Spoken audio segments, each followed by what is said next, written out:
No, when I was in charge of Mungiki, we maneuvered. We did economical maneuvering. We created insecurity. Then we came in to create the security. We stopped Kanjo from picking garbages so that we can correct. We can come. We go to Mathare. We stopped Kanjo from entering to Mathare to regulate water. We stopped Kenya Power from coming to Mathare to bring power. Then we will put our own transformers and sell electricity. We'll tell them, wait for your money at the electricity house. If it's Kanjo, we stop them from water, then we will be selling water. We created shortages all over because the formation of Mungiki was to remove Moi from power. Now Moi has been removed. And that is why many politicians of those days waliisha wakati Moi alitoka.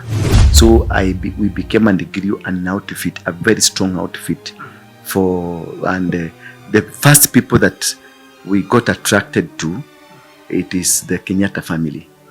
Ngengi Muigai, Kongo Muigai. Those are the first people that embraced us. We used to work with Akina Nyang'nyongo in SDP. All these politicians, we were with Orengo in Mageuzi. We had Mageuzi with Hassan Omar. We were with them at Mageuzi. So we were working with them through the stewardship of Ngengi Muigai. And we did a lot of exploits. Unfortunately, we fell out again because we were being used. And when our usage came to an end, we were thrown out.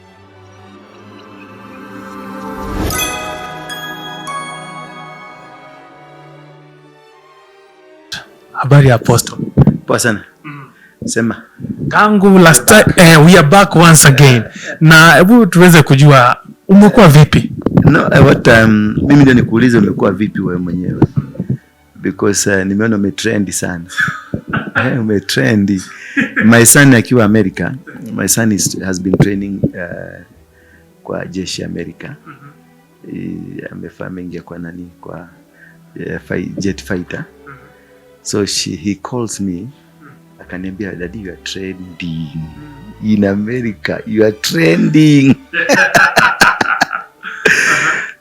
Nikamwambia sikuwa nimeona, ndiye akanitumia. Nikaona kweli I'm trending. And they are proud of that. Anyway, I've been good. I'm still preaching the word of God. Nothing will change me. Nothing will make me go somewhere else. I found my peace in Jesus Christ. Amen. Yeah, no, I struggled a lot. I've faced challenges in this world. I've been to prison, as I told you, 52 times. I've been shot at 12 times. I've been taken to everywhere. And since I got Jesus, my life has settled. Now you can see I have a sanctuary where I can worship God. We are soon moving out of this place. We have got a piece of land where we're going to settle. And things will be doing well. And to some extent, my ministry is now settled. We can say so. Apostle, tayari tumekutana na wewe hapa. And in our last interview, you had more insight of what is happening in the government and also in the body of Christ. You had knowledge about all this. Yes. And kuna kile kitu ambacho watu wamekuwa kijaribu kufuatilia sana. Apostle, all these details ambazo unazipata kuhusu hawa watu wote, where do you get them from? Don't worry about where I get them from. If you know my God, you should have asked me the first question. How did you escape and you didn't die after 12 bullets, and you know only one just flashes you out? How did you escape 52 times jail, prisons? And then I'm still here, I'm still preaching, I'm still standing. The people who had all the intention were given mandate to kill me. All of them are all dead. Now, start from A. Ilifikaje mahali paka Apostle anaanza kuwa threatened? What really happened? It was like back those years, we were, when Mungiki was starting, and we got in the wrong arms of the system. We became a threat to the nation, to the administration of Moi. and that Moi was not happy with us, and so many informations were taken to him that this is a guerrilla warfare. These people are planning to come and overthrow your government. So there was so many informations. Just like what is happening now, it is the same thing happened those days when Moi Akalenjin was in power. At the same time, right now, the same thing is happening when Ruto is a Kalenjin, is in power. And the same mistake that we did those days when Moi did and the Kikuyus did, we are coming back to it. You see, there is a resurgence of movement. They were in Muranga with an issue of boy child, but I never had a boy child mentioned. It was about Gachagua, it was about Uhuru, it was about Koyos and all manner of things. It is the same trend, something that's happening. To me, life has been a complicated life of my life has been so complicated since the day I was born. My mother tells me I didn't come the way other children come. Nilikutoka na miguu, si kutoka na kichwa. So I came standing. That is why I'm always standing. Yeah, I came standing, and immediately I was born, I think I had some tooth.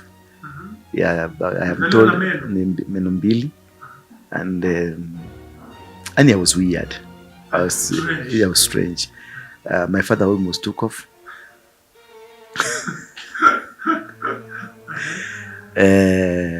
Doctors took off. The nurses took off. How I was born with some funny things. So I was born in Kaplong Hospital. It's a mission hospital in Bomet. And my father used to work in a tea factory in a place called Kerito. In Kericho. I don't know whether it's still in Kericho or Bomet, but I think it's in Kericho now. That's where I was born. I grew up. I went to Kandinotunga High School. Then from there, I went for 2 terms. I was chased away. Another school, another term. I was chased away. I was just a crook in school. I went to about 12 schools, from Form 1 to Form 4. I went to almost 12 schools because I was just funny.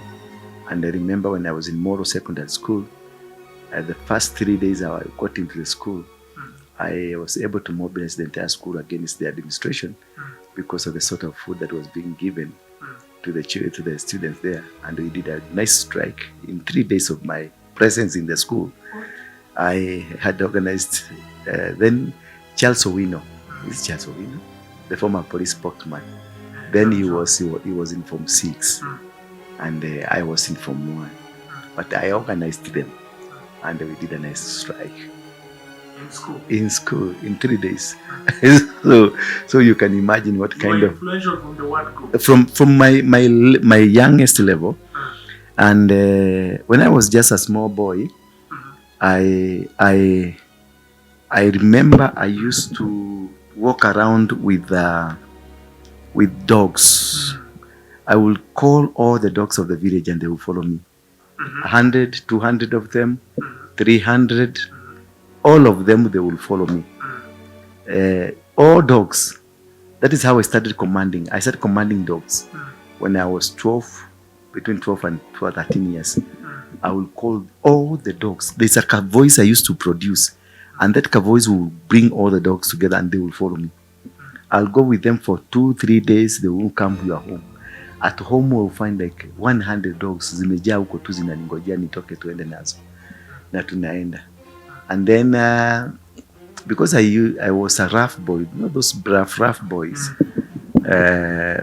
And I also commanded all young people, the boys of my age, my 12, 13, 14, back as 15 hapo. I used to command them. If you don't follow my instruction, you'll be beaten thoroughly. And if you don't go, because I will send them, tell them, go to your father, steal the money they have. Kila mtu kichwa kuje na kobore. Ama kuje na 10 bob. If you don't come, if you don't bring, you beat you. And if you fail to come because you didn't even find money, we'll come to your place, we'll pick you and we'll beat you. So it is for you to do anything you can and get the money. Because whether you bring it, if you fail to bring, you're beaten. If you fail to come, you are beaten. So you must come.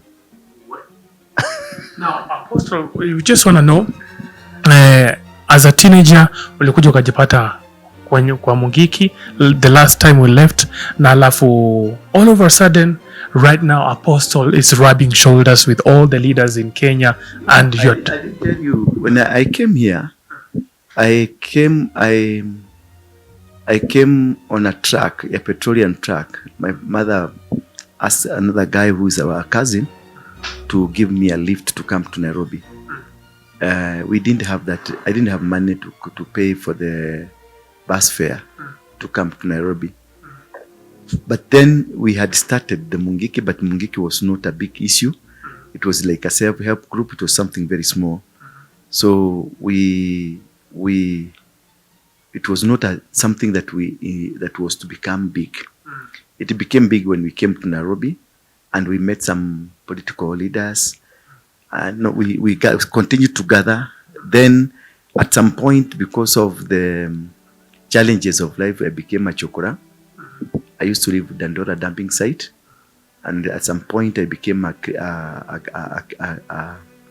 thug, a robber. I joined the ranks of Wanugu and Rasta and Washosho. I used to carry guns for them. They would send me, go to Rongai, wait for us at supper place. Now I'll carry the bag with the guns, go and wait for them. And they will send me to Nyahururu, they will send me to Nakuru. I go I carry the guns, I go with my AK-47s. So you are like their PA? I was like their PA. I was organizing. Even where Wanugu was ganged down in Nakuru, it's me who had hired that house for him.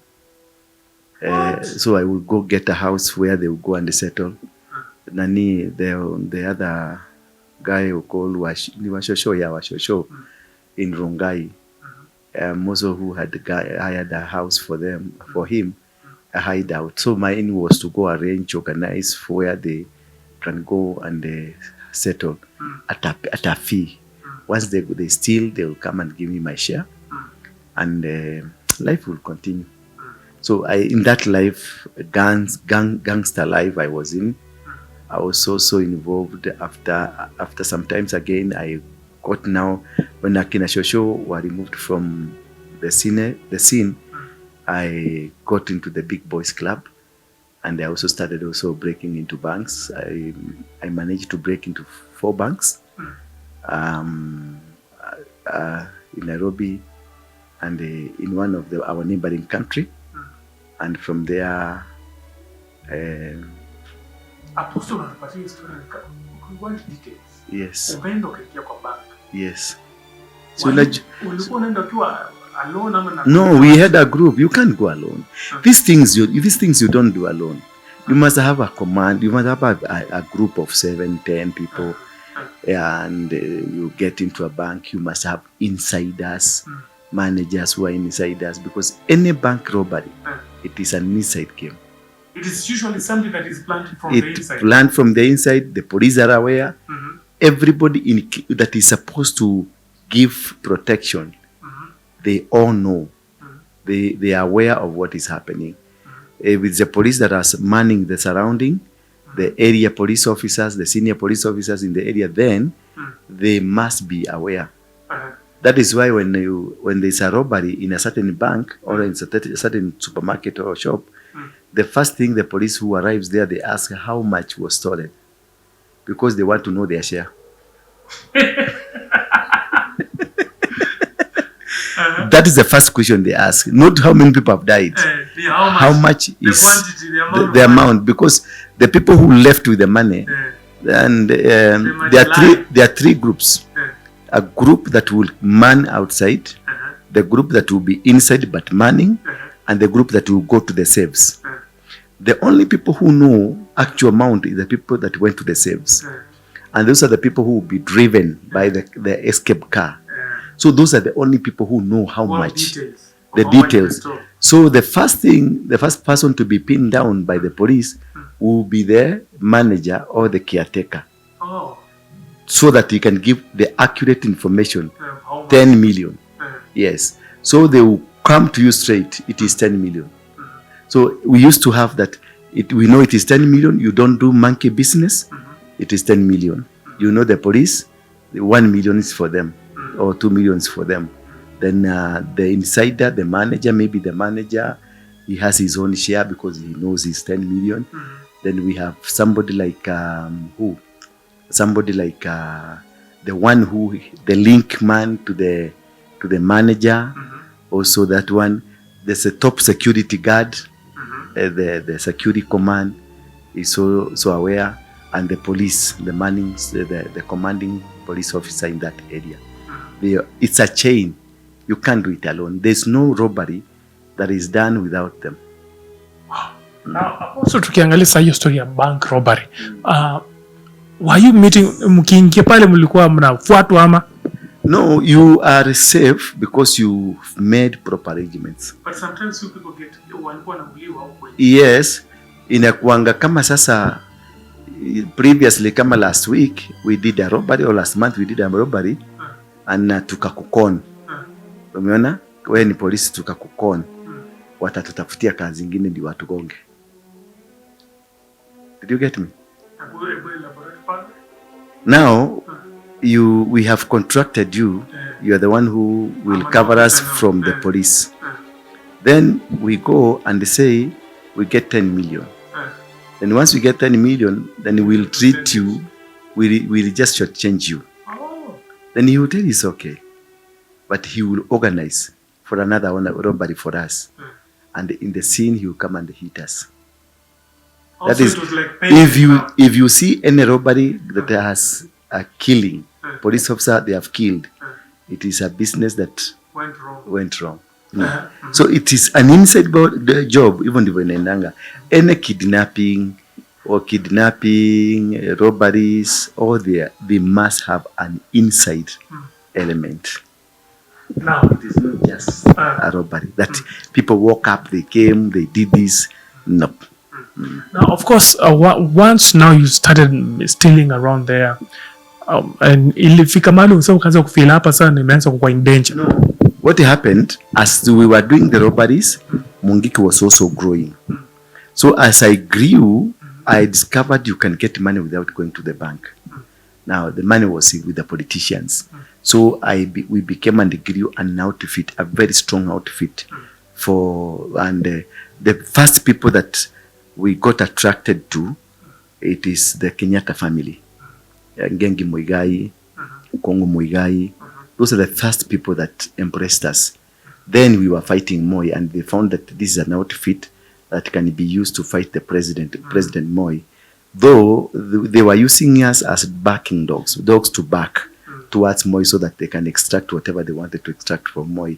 Remember, it was not per se the Kenyatta family, it was the cousins to the Kenyatta family. That's the Muigai. The Muigais. They were fighting now the Moi family. No, now listen, they were fighting Akina Ngengi, Kina Kongo, they were fighting Moi. But the Akina Uhuru were with Moi. You see? The Akina Uhurus were with Moi. And this has always been the family problem. You would see when Uhuru was supporting Oginga, Kongo went to Ruto. Because it has always been a family problem. Yeah, it's the supremacy battle. When when Ngengi Muigai didn't have a big boy to walk with around, he picked his brother's boys. That is Kongo, that is Ngengi, that's Bedimogo.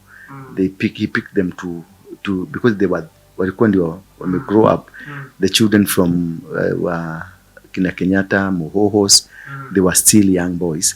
So he picked on these, the cousins, the children to his brother. Those are the ones that he used to do the business to kuficha mali ya inchi, kuiba mali ya inchi. But at some point, they fell out. And the Kenyatta now, so the Kenyatta's the Ngena children, and Ngena herself was able to push out the Jomo Kenyatta brothers' children. And that is until today, they never rhyme together. Wow. They are fighting. When the Muigais are on the A, the Kenyattas are on B. Yeah, always. You can see now, right now you can see Congo is 100% with Ruto. He will work with Ruto. As now you see, the politicians, Uhuru and Raila and everybody, will be on the other side. Just as what you saw in Muranga, that what was happening, it is a bigger plan, a bigger picture people are not seeing. And it will culminate into a possible civil war or a lot of maiming, and also it will culminate into a vote of no confidence, people being sidelined. We are also it will culminate to a Ruto scenario with Uhuru Kenyatta is going to come very soon. In 2 or 3 months to come, it will come if somebody is not very careful. So in all these things you see that are happening, they happen because it is a political. There are 3 families that rule Kenya, and without them you can't go very far.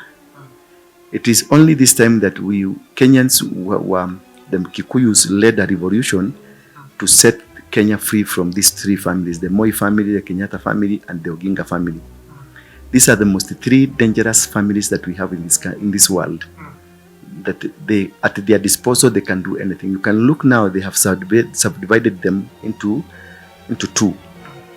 The Ogingas have found their way into Ruto to finish Ruto from inside, and the Kenyaras are worming their way into Gachagua. You see, in Muranga, the sentiment was, Gachagua, you must sit down with Uhuru. It is Uhuru now demanding, bring that boy to me. Hapo ngoja, before ufike hiyo level, kuna hiyo story tulikuwa nataka tumalizia tu hapo ndo tuingie hiyo level, because I know that is a burning issue right now. Hiyo story yako robbery ilifika mahali sasa ukakuwa shot at 12 times. Not the robbery that caused the shootings. It is Mungiki that caused the shootings. When my robberies were very smart and cool. Yes, I was a smart, cool guy who will do anything, do a nice robbery without releasing any bullet. Maybe if it's a bullet, it's for just scaring the crowd as we go, or telling the crowd the game is finished. Not because they have scared us, because it was a smart way of doing things. When you're doing an inside job, you don't trigger anything. Yeah. And that one we did smartly. It never backfired at any point. It can only backfire after. It can only backfire after when you are spending, when you are living large, when you have your boy girlfriends and you start now bragging around, I am the one who did this. Then you'll be arrested, or if you shortchanged the police officers, that is when you'll be arrested. But in the other scenarios, if you did your good job, clean and you're smart and you shut your mouth, it is a good game. So what led you to maybe being like you are a threat now they started plotting against you? No, I became a threat when I got into politics. When I was doing my criminal work, my robberies, there was nothing, because that was not touching the power. Yeah. When I was drafted into the politics of the nation, that is when it became sensitive of the government, and they realized the networks I had, they had to be stopped. And the plan was hatched by the Defense Council and the NSIS, the special branch then, the CIDs. We had Kwekwe, we had the Flying Squad. The Flying Squads, in fact, were created because of us. The Kwekwe was created because of rhinos. All of this, they were created because of me, to counter the moves. Because once we stopped the crime of stealing, we got into now the real business, the adventurers. We became adventurers, we got into business, controlling, manipulation, and all the governmental sectors, the social sectors, life. We go to estates, we control, manipulated. We created insecurity, then we came in to create the security. We stopped Kanjo from picking garbages so that we can correct, we can come. We go to Madare, We stopped Kanjo from entering to Mathare to regulate water. We stopped Kenya Power from coming to Mathare to bring power. Then we will put our own transformers and sell electricity. We'll tell them, wait for your money at the electricity house. If it's Kanjo, we stop them from water, then we'll be selling water. We created shortages all over so that people will depend on us. We created insecurity. And all this while when you're doing this, was the government aware? Maybe at that time, the people who were already in the government, the likes of Uhuru and the rest, were they aware? That was during the Moi era, and they were aware because there was intelligence, there was CID, there was everything. They were aware, but we were shrewd. We were well organized, and we had the favor of being Kikuyus, and the Kikuyus who are not for Moi, so we were being defended by own Kikuyus. So we created a notion that we are saviors of our own community. So everybody was for us. And when we went and told them, now we are going to be collecting garbages, and these garbages you're going to be collecting, it is because we are raising money to go stop Moi government from attacking you. They agreed. We told them, now you're running matatu industry. We are going to reorganize the matatus. We'll be collecting money for you, so that whatever we get, it's support towards our youth, so that this youth can be able to support in fight against Moi government, Moi regime. Then we went far again. We came to the town. I chased all the Wahindis from town, and they took over their houses. It's me who introduced the stalls, the small stalls. I'm the one. I started at Mfangano there, Mfangano Street. The first Muhindi that we chased was at Mfangano Street. We chased him from the shop. Then we took over the shop. We subdivided inside into stalls. One shop housed about 200 people. We went to the next house. We went to the other one, and eventually all the Wahindis were out of Nairobi, and we controlled. Now we control the city, the matatus, the garbage collection, the water distribution, and the electricity distribution. It was under my control. When was your downfall? Now wakati umefanya vitu vyote. My downfall, I had hoodwinked the government that we are just tobacco snuffers. We were sniffing tobacco and some circumcising women. We never circumcised women, but I created a notion. We took a woman in Kayole, and she had dressed a Kenyasa for inside. So we wanted to create an impression. She was wearing a miniskirt, so tukararua ile miniskirt yake. And we called Citizen was there, the NTV was there, KTN was there, and they saw it. Because I wanted to create a diversionary thinking that these people are just women are crude people, traditional people who are going nowhere. Then I told all young people to be sniffing the tobacco so that you can just dismiss. Because we had a plan, we had an economical plan to take over the country. So where it went wrong, after taking over the matatu industry, after taking the garbage collection, taking over the waters and the electricity, I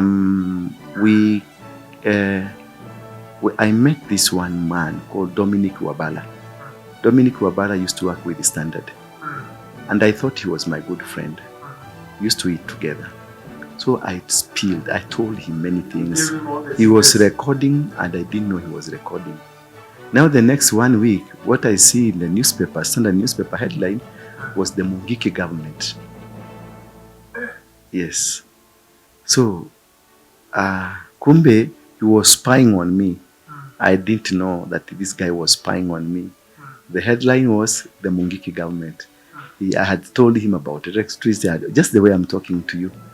And I thought he was a good friend because I really used to help this man.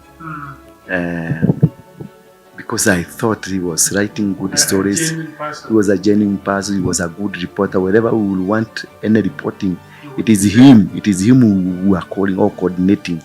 And he will tell us the police are looking for you. Kumbe he was the police himself.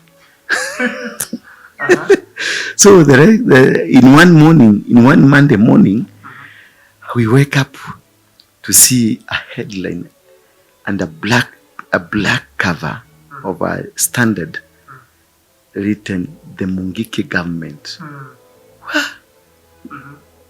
Kumbe it was a way of the NSI, the then special branch, to boil up, to bring the whole information to the people, so they will create an outcry. There is a parallel government. There's a parallel government, and then there was a huge outcry.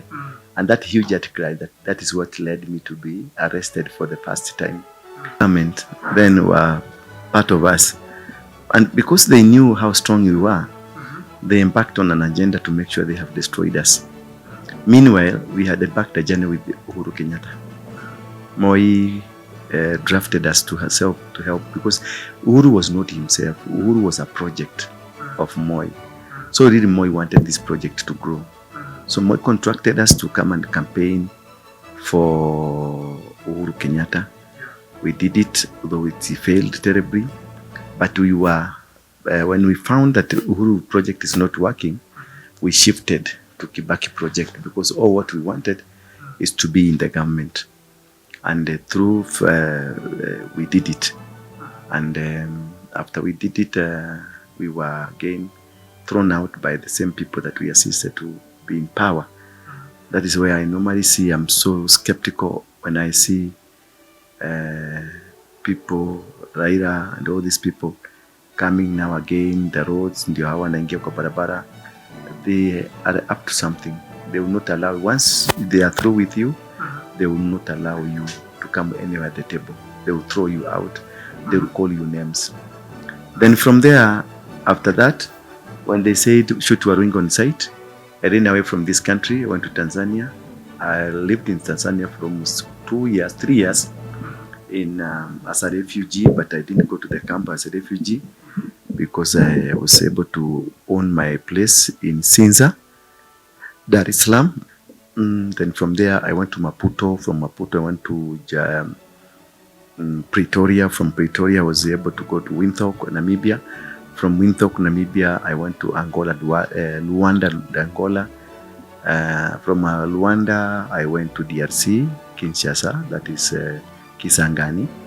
The Kisangani I joined some people who were in the bush. We started training because I really wanted an outfit to come and bring down the government here.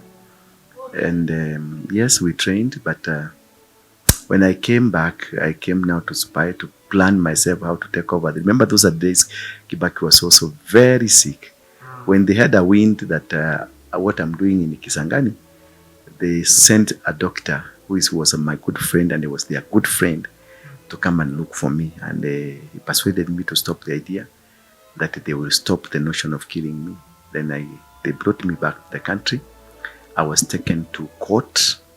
We agreed with them that I'd be taken to court because they had told people, shoot Waruingi on site, piga na mawe akikufa kujia 40 million, ukiwa na kisu dunga kujia 40 million. So it was a dangerous situation because you don't know who is looking for the money. So I told them, you must do something.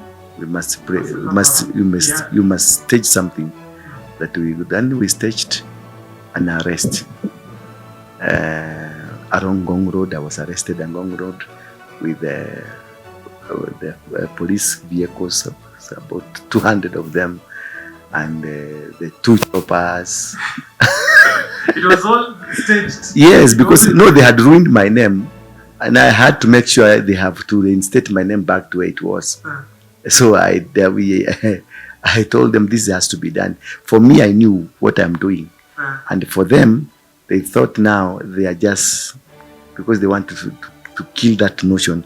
I won't go back to Kinshasa, to Kisangani. So we did what, and it was a mileage for me. How I was arrested. I was arrested as a hero, with many cars, with the 2 choppers. Then I was taken to Mucherule court. Then Mucherule was the top magistrate, the chief magistrate here at this one, the Supreme Court. That is where Milimani was not there then, and was taken to court. The charges were that we know you are planning to do something that is not right, but we are not very sure. Therefore, as the police, we want to ask the court to give you a free bond and you sign. If you are found with a mistake, we will charge you on that mistake. So that is how it came out. Wait, so all this while, you are the one who helped most of these politicians enter into the parliament, right? The Kibaki politicians from central Kenya, all of them, the Mungiki made them to come to be in parliament. Apart from Kibaki, even Kibaki himself, we joined Kibaki when he was Thika Stadium. When if you can find the pictures of the Kibaki at Thika Stadium, you will see us all over there. We even put him a badge of Mungiki, and he was happy. Where? But sasa kukuwa president hapo ndio amkuwa involved. We were 100%. You helped Kibaki enter into power. All these members of parliament who came to parliament, they were all Kibaki. They were all supporting Kibaki. So whatever we did for the member of parliament, we were also doing it for Kibaki and the MCS. Yeah. At that time, the MCS were called councillors. Yeah. We had so many of them. Like Nairobi, we had so many of them. Muranga, all of them, Kiambu, all of them, Nakuru, everywhere. We were dominating. We had a good network. No, when I was in charge of Mungiki, we maneuvered. We did economical maneuvering, political maneuvering, and we also had that kind of spiritual maneuvering, because we were inclined towards the traditional way of doing things, but modified. Yes. Wow. So right now Waruingi amepelekwa pale kwa koti akaachiliwa. Yes. Was that the end of Mungiki? It was not the end of Mungiki. It was the beginning. In fact, the continuity of Mungiki, because we won. You know, there was this notion that now Mungiki imeisha, but when I was taken to court and they didn't have anything to talk about me, then I was set free. Mungiki was reborn again. But eventually, after some few days, I thought of it is not good, wise idea, because the formation of Mungiki was to remove Moi from power. Now Moi has been removed. And that is why many politicians of those days waliisha wakati Moi alitoka. Because all of them, they came to power on a platform of Moi must go. Akina Mwenjes, Akina Ndishos, Akina Nyanja, Gatabaki, the late Gatabaki, all those members, Gasha, the MP for Daragwa, all those members of parliament. And they had come to power on a platform of Moi must go. And when Moi went, he went with them. Because they didn't have an agenda. Akina Orengo, that is the time they were finished. That's why you also can see Orengo. He cannot do anything where Baba is not, because he cannot succeed. Those are the Moi must go team. And the Moi must go, when he went, they all materials went. Akina Nyang' Nyong'os, Akina, all those people. We used to work with Akina Nyang' Nyong'o in SDP. All these politicians, we were with Orengo in Mageuzi. We had Mageuzi with Hassan Omar. We were with them at Mageuzi. So you were working with them through the stewardship of Ngengi Muigai. And we did a lot of exploits. Unfortunately, we fell out again because we were being used. And when our usage came to an end, we were thrown out.